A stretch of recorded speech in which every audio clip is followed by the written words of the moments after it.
Welcome, everyone. Today we are going to be briefly talking about how Oscar Wilde uses his wit-filled language in his play, The Importance of Being Earnest. Firstly, we'll explore how he uses the language to show irony, which ultimately adds humor to the play. Consider this line by Jack. "My dear Algy, you talk exactly as if you were a dentist. It is very vulgar to talk like a dentist when one isn't a dentist. It produces a false impression." It is ironic that Jack would chastise Algernon for putting on a false appearance when Jack is living a double life. He is pretending his name is Ernest and that he has a brother who is wicked.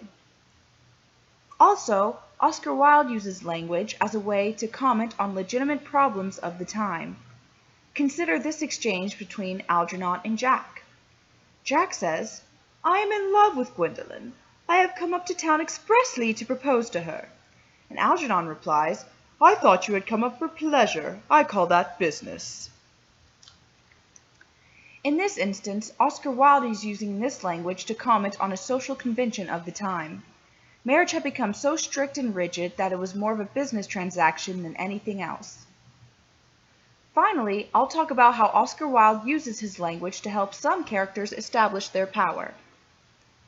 This exchange between Gwendolen and Cecily is the perfect example of how certain words are used in order to assert power.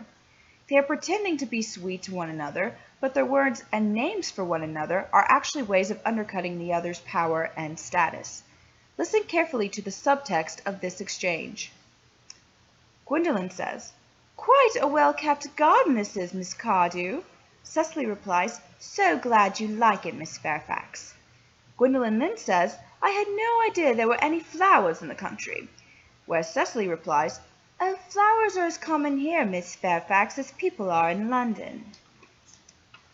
Although the women appear to be friends, there is malicious nature to their language that really shows that they are in conflict and competition. In conclusion, Oscar Wilde uses his wit-filled language in many ways. I've only touched on a few in this video. As you're watching this production, try to notice other ways that he uses language. He is truly an artist, and his use of language is legendary.